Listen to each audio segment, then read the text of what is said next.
I am going to show you powerful Sudoku strategies you can use to solve very hard 17-digit Sudoku puzzles like this one. The last one is my favorite strategy and will deliver the knockout punch to this puzzle. Click below if you want to give this puzzle a go. With that, it's solving time. Look at the ones. You got one here, and a one here. Only one place for one in block 6. And then with these two ones and this one, you can solve for one in block 5. And with these two ones and this one, we can solve for one here in block 2, and then work our way up to block 1. Use these two ones to solve the rest of the ones here in block 7. How about the 2s? What can you do with the 2s? Well, with this 2 cutting across row 2, and this one coming up, we can solve for 2 in block 2 there. And then let's look here. You have this 2 cutting across row 7, creates a pointing pair of 2. So what I did here is Snyder notation, anytime in a 3x3 block, 2 possibilities for can't mark it. And in case you solve one of these cells, you can solve the other right away. Also gives us some hint on restrictions. And in this case, this is a pointing pair. What I mean by that, it's in the same column in the block. And so a 2 can't be anywhere in this column outside of the block. A 2 can't be in any of these spots anymore. It can't be here or here. Because if you put a 2 here, we'd have no place to put a 2 in block 9. And so using this pointing pair and this 2, we can solve for 2 in block 6. And with these 2s and these 2s, we can solve for 2 up here. And then with these 2s and these 2s, we can solve for 2 right there. And we're going to do another Snyder mark over here in block 8. Greetings, friend. You're new to the channel. Welcome to Smart Hobbies. Subscribe, click the bell for notifications. If you want to turn your passing interest in Sudoku into a fun and enjoyable hobby. We're working on a very hard 17-digit Sudoku sent to me by MBG Sankar, and you're going to love it. Right now, it seems pretty easy, right? We're going to get a lot more cells solved before it gets tough, so stick with me. All right, you notice with the 2s that the 7 does the same thing. It cuts right across row 7. So the 7s will be limited to the same 2 spots. Whenever you have these Snyder notation marks on top of each other, that's a hidden pair. The 2 and 7 have to be somewhere in block 9. They're restricted to the same 2 cells, so no other digits can be in those 2 cells. So we can just mark that as a hidden pair. And so now the 7s come up here and creates a pointing pair of 7s in block 6. Okay, and then we can create a 3, 5, 9 naked pair to finish block 9. We have a 5 right there, so we know that can't be a 5. And now I'm going to use my neat naked triple trick to finish row 7 here. So we have a 3, 5, 9 there, 1, 2, 7 there. We're missing a 4, 6, and 8. You might notice you have a 4 and a 6 looking in column 5, and then you have the 6 repeated there. Whenever we see this situation, we can solve all 3 cells. Because what we know is that the 6 has to go here, 4's got to go here, and the last digit is that 8. Awesome. All right, and after solving that, now we can focus again on these 3s, because you have this 3 cutting across here. You actually have a pointing pair of 3s in block 6. So that can't be a 3 anymore. And so we can mark that. And then we can start on the 4s. So with the 4s, we have these 2 4s here. We got this 4. Solve for 4 in block 3. And with these 2 4s and this 4, solve for 4 here.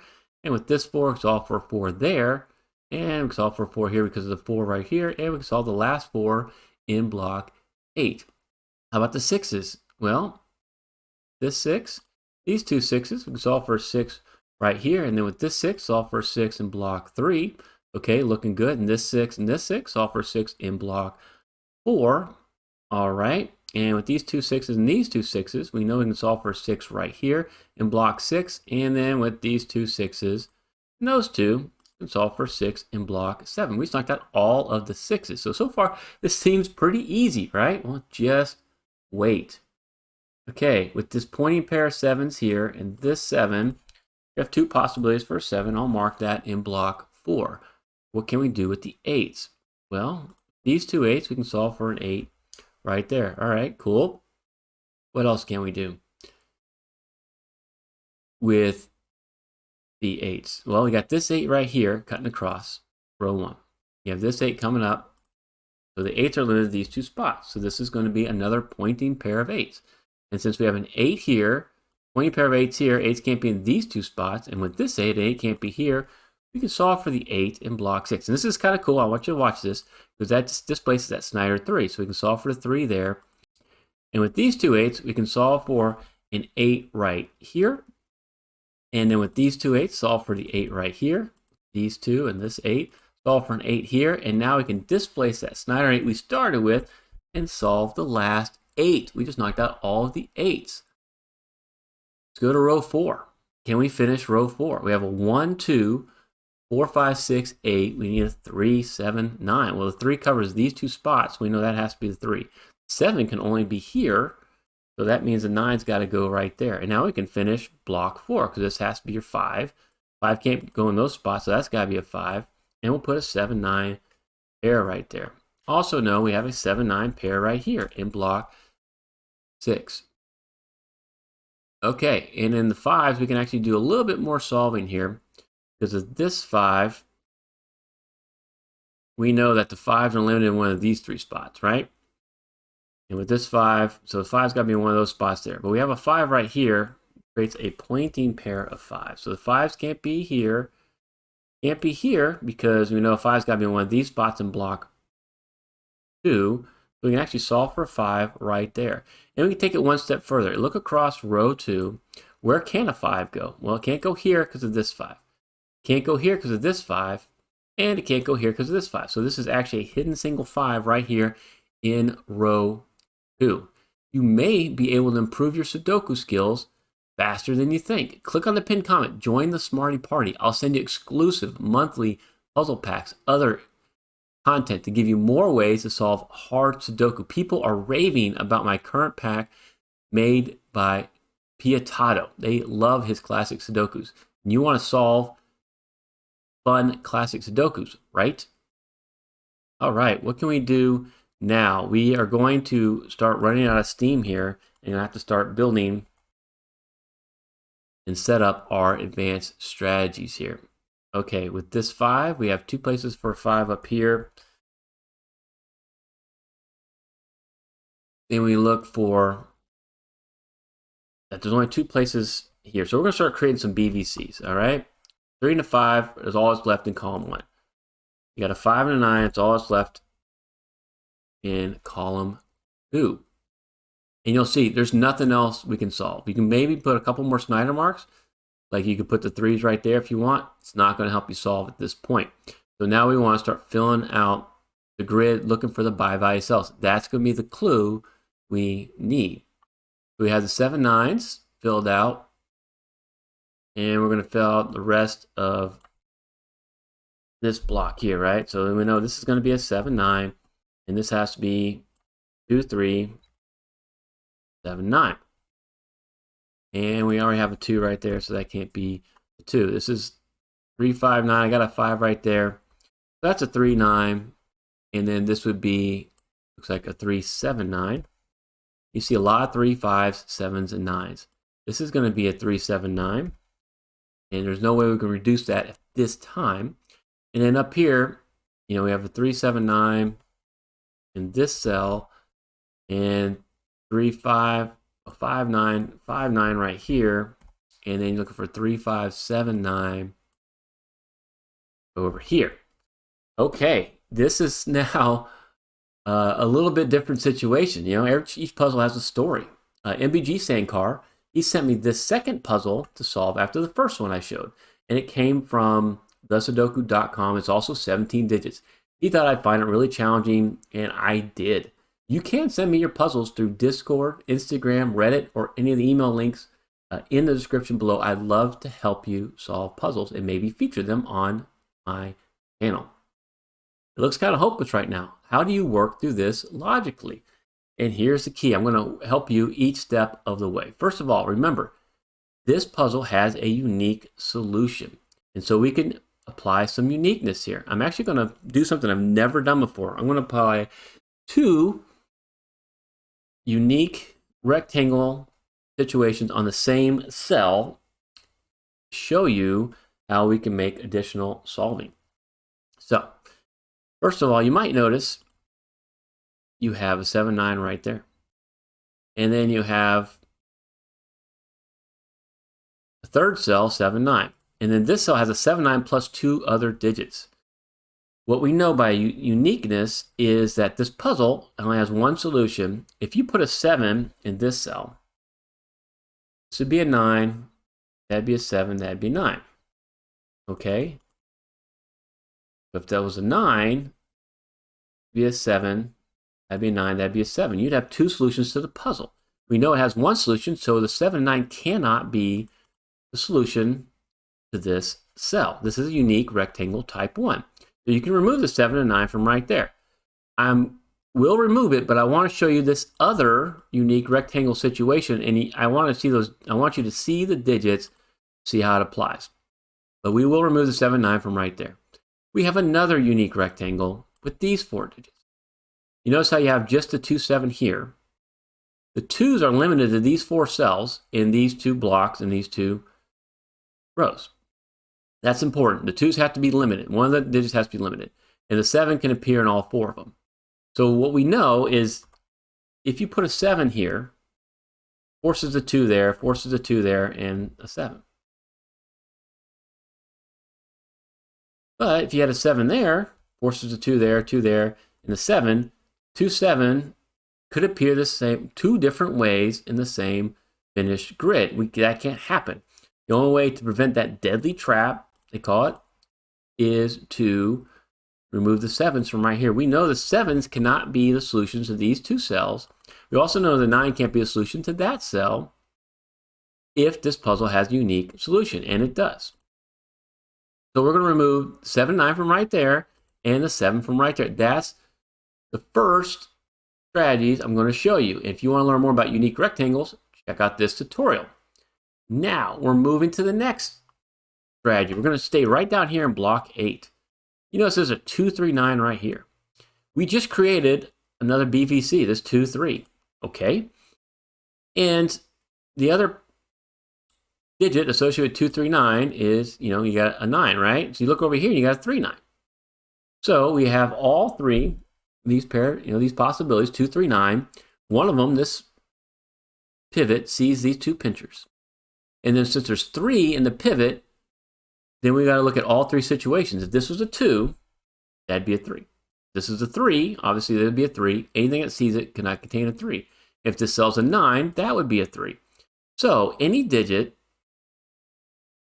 any cell that sees these 3 colored cells cannot contain a 3. I just showed you that a 3 has to be in one of these colored cells. So this cell right here sees all 3 of them. We can eliminate a 3. This is an X, Y, Z wing. This is awesome stuff. And we can now create another BVC. And since we now have a 2, 7, 9 right there, we can remove the 9 from right there. And you need the step. What we're trying to do is just create more bi-value cells. BVCs, I call them. And so we're going to keep creating the BVCs. So the 2, 3 here means that this cell cannot contain a 3 anymore. And so the 3's are limited in column 6 up here. And I could mark those as 3s. I will, just to kind of show you that. So now we just did the next advanced strategy. And now we're going to work our way to my favorite one. We're going to actually end up applying it twice. We had to create some BVCs for this to work. Check out this cell right here. We're trying to create and remove some candidates from up here in the top. We worked on the bottom, now we're going to work on the top. So this cell could be a 9, right? Or it could be a 5. If it's a 9, anything that sees it cannot contain a 9. If it's not a 9, that has to be a 5. This would be a 9. This would be a 3. This would be a 2. This would be a 7. And then this cell would be a 9. You see how that worked? Either this is a 9. Anything that sees it cannot be a 9. If it's not a 9, 5, 9, 3, 2, 7, 9. This would be a 9. So anything that sees both these cannot contain a 9. Another way to do this is use the word strong and weak links. Strong means if something's false, the other has to be true. So it's always a strong link within a bi-value cell. So 9, strong to the 5. Weak to this 5, strong to that 9. Weak to this 9, strong to that 3. weak to 3, strong to 2, weak to 2, strong to 7, weak to 7, strong to the 9. This is called an XY chain. Why is an XY chain? It's an alternate inference chain where you work out the two solutions to the end. They start and end with strong links. Alternate inference chain that's made up entirely of bi-value cells, right? All these cells only contain 2 candidates. And what it does for us is it allows us to eliminate the 9 from right here. You're like, okay, what's the big deal? The big deal is you just created another bi-value cell. This is going to help us here in just a bit. Now we want to work on something a little bit different. We're almost there. We got 2 more, right? We're going to do this XY chain, but we need something else in the middle first. I want you to look at these, at the 9s, all right, and where they can be in this block. It only can be in 2 places now. These 2 spots, right? We just eliminated a 9 from right there. So your 9 can be in those 2 spots in the block. Where can they be in the column? It can only be in these 2 spots. And so these are called conjugate pairs. You know, either this is true, either this is 9. If that's not a 9, that has to be a 9. So they play against each other. A lot of these advanced strategies rely on conjugate pairs. And now where can a 9 be across row 9? It can be right there. And so you see you have a conjugate pair of these 2 9s, conjugate pair of these 2 9s, and a conjugate pair of these 2 9s. So either this cell right here is a 9, and I put it, that's a 9, and then any cell that sees it can't be a 9. If it's not a 9, then we know that it would be a 7. This has to be a 9. No 9 right there, then this cell would have to be a 9. So either this is a 9, if it's not, this has to be a 9. So just like what we did with the XY chain, we can make an elimination. Any cell that sees beginning and end, these ends, you can eliminate a 9. This is called an X chain. So it's a single candidate strategy using just 9s. It's an X chain. The simple one that uses only 4 cells is also known as a turbot fish. I don't usually use that term much, but I'm giving you a little bit extra value here. And if you found value in what I just showed you, consider buying me a coffee or just simply click on the super thanks in YouTube. I'd really appreciate it. Let's get rid of these colors. You can learn more about X chains in this tutorial. And now we've created another bi-value cell. We're back to my favorite strategy, the knockout punch, the one that's really going to get us to a spot where we're going to solve many more cells. We had to create a couple BVCs. We had to create a BVC here to go along, but we had to get rid of this 9 to create it. All right, let's start right here. This can be a 9, right? If it's not a 9, it's a 7. Then that would be a 3. That'd be a 5. And this would be, guess what? A 9. Okay, we have a 4-cell XY chain up here. All right, this is a 9, not a 9. Then 7, 3, 5, that has to be a 9. Any cell that sees a 2 blue, we can eliminate a 9. And so these 2 cells see the 2 blue cells, right? Because this cell, these 2 see this one and they see that one. We can eliminate the 9s from right there. This is awesome stuff. This is why it's my favorite strategy, because it's so powerful. It'll cover other strategies. Remote pairs are XY chains. XY wings are the smallest form of an XY chain. They're quite versatile. You can learn more about them here in this tutorial. We did all this hard work. What can we do about it? Hopefully you're seeing where we can start making some solving, right? This is a 3, 7 naked pair. So this can't be a 7 anymore. That's got to be a 9. So now we're going to disambiguate some of these 7s and 9s. That's 9, that's a 7, and that's a 9. Awesome. Now what can we do? With this 9, we can clean up block 7. That's a 3, that's a 5, that's a 9. Okay, with this 5, that's got to be a 3 in the corner. Boom, boom, boom. All right, there's your 7. There's your 3. Okay, with this 9 means this has to be a 5, and that's going to be a 9. Okay. What else can we do? With this 7, you got the 2, 7 here. You got the 3 and the 2 here. We clean up all this down here. All right. And with this 3, now we're going to disambiguate the 7 and 3 here. Great. We only have 1 cell remaining. We did the 3, 5, and 9. That's got to be a 7. So I'm going to clean up the 9, 7 here. You always want to clean up these cells, the easy cells, because then it just makes it a cleaner grid to look at. So that's got to be a 9. Again, that's a 5. That's a 9. We know we already did 3, 7, 9. This has got to be your 5. And our last digit is a 3. See if you can spot the XY chain in this next video. Thank you, MBG Sankar, for recommending this puzzle. And I want to thank you so much for watching.